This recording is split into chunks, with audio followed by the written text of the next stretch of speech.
Hey, it's Steve. Welcome to the front porch. Today, we're going to talk about the do's and don'ts of buzzbaits. Now, I'm not going to tell you that there are rules that are always and never, because that doesn't happen in fishing. But I'm going to give you some pretty good guidelines. Okay, and they've worked for me for a long time. So, here we go. Buzzbaits.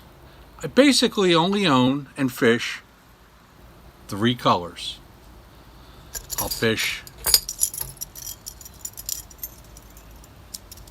white, black, some sort of chartreuse. That's it. It's that easy.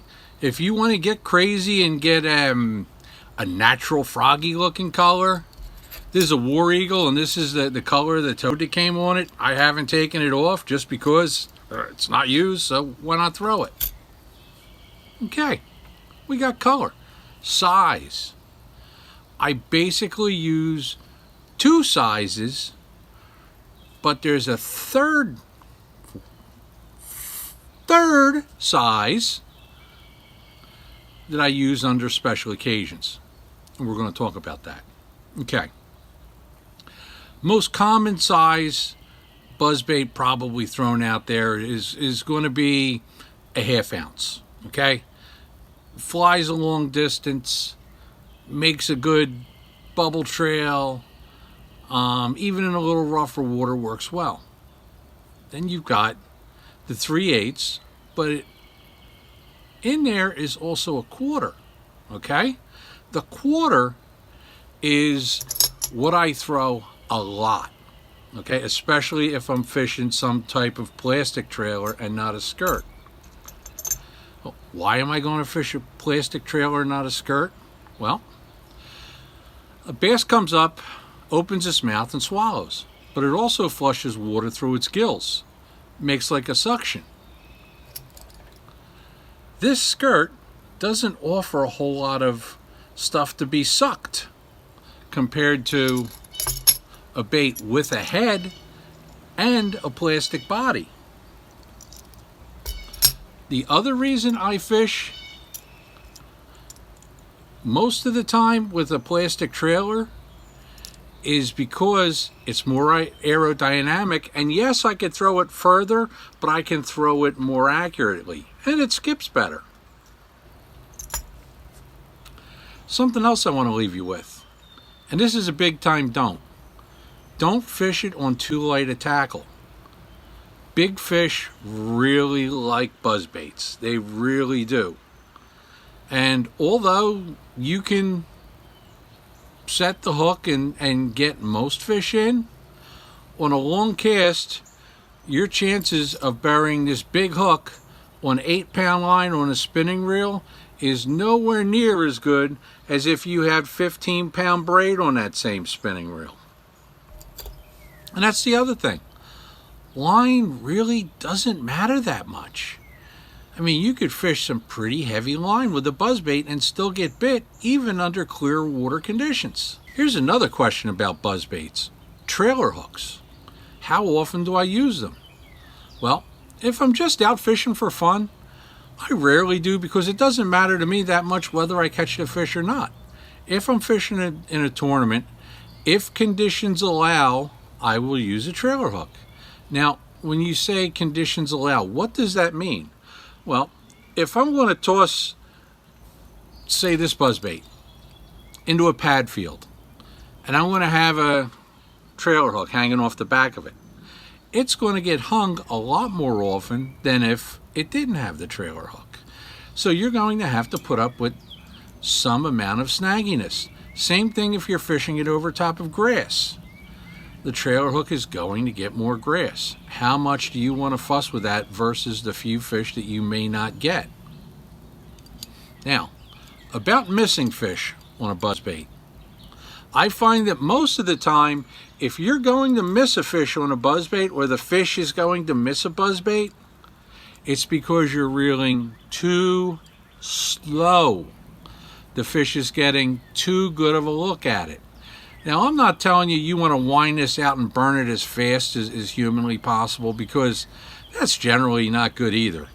Somewhere in between. And the other thing is, I like to either lift my rod sometimes to give it a little spurt of extra bubbles as it's going by something, a little extra spray, or I'll take and I'll just speed up my retrieve a little bit. Again, it's just like fishing a crankbait or anything else. You will get more bites on a little bit of a varied retrieve than you will on a straight retrieve. Now, what about noise? What about noise? Well, you've got regular buzz baits, okay, with just a blade. You've got a buzz bait with a little clacker on here that this would bang against. And then you would have what I prefer is a head knocker type of buzz bait. A bait where, I don't know if you heard that or not, but the blade actually bangs against the head to make the sound. When am I going to use it? Well, I'm going to use it if I want to be different, and that's a big theme with me. I'm going to use it if the water's a little rougher. I'm going to use it if the water's dirtier. All good reasons to use it. So you want to put a trailer hook on a buzzbait. Well, what the most available thing on the market is one of these guys. A hook, and it either comes with like rubber tubing or vinyl tubing, and you hook it over the back hook. Let's take this and hook it right through like this. And the thought is that this won't fit over that one. Okay, let's see one of these. That works. Now the thought is that this trailer hook, being stiff rigged like this, is going to stay like that all the time. And it's way further out behind the buzzbait, and when a fish comes up and grabs it, he's going to get it. The problem with the stiff rigged buzzbait hook. Now, I will tell you that this will come through grass better than a swinging trailer hook. It'll come through pads a little better than a swinging trailer hook. But what happens a lot of times is on the cast, and if you've used this type of trailer hook, you're going to see that sometimes this trailer hook gets fouled like that and will come back even backwards like that. The trailer hook is absolutely useless. The other thing is, if a fish is coming up from the bottom, the first thing it's going to do is push the trailer hook and the bait out of the way. So that's not productive. So, if you take this little rubber band off, place the trailer hook so it's free swinging, and then you go out and you get a plastic earring backer, the kind of thing that keeps the earring on a woman's thing, on her ear, right? Slide it over there. You'll have a trailer hook that's free swinging, which means if a fish comes up to bite it, it'll swing out of the way. It may also snag the fish, so you get them with two hooks at the same time. Now, here's another option. Take that same trailer hook, especially if you're fishing open water like over top of grass, and put it on upside down. That's right, the upside down trailer hook. That way fish is coming up, really good hookups. The third thing I'll tell you is you can take a big treble hook, like a number 2 or a number 1 treble hook, and this time stiff rig it and sit it over top of there and have a treble hook sticking out the back. I won't tell you that I invented this because I didn't, but I watched Gary Dobbins do it a long time ago on TV fishing for spotted bass. Hey, I'm Steve. I hope you picked up a few things with my tips. Till next time, I'll see you on the water.